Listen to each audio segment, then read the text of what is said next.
അവരെങ്കിലും ചിരിച്ചോണ്ടിരിക്കട്ടെ. നമ്മൾ കരയുവാണല്ലോ, അവരെങ്കിലും ചിരിച്ചോണ്ടിരിക്കട്ടെ. നമ്മൾ കരയാണ് പിന്നെ അതിന് സംശയമില്ലാത്ത കാര്യമല്ലേ.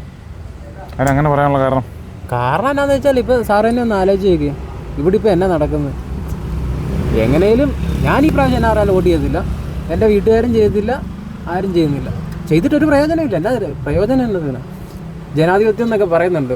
ഇതിപ്പം മറ്റേ ഒരുമാതിരി രാജഭരണം പോകണം. ഒരാൾ മണ്ട കയറിയിരിക്കുന്നു, പുറകിന് അയാൾ പറയുന്നതെല്ലാം താഴെ നിന്ന് അനുസരിക്കുന്നു. ഇപ്പം അവരെയും പറഞ്ഞിട്ട് കാര്യമില്ല. മണ്ടേന്ന് പറഞ്ഞാൽ അതൊക്കെ തന്നെ ഒരു പോലീസ് സ്റ്റേഷൻ തന്നെ ഇപ്പം നേരെ നിന്ന് കയറാൻ പറ്റുമോ?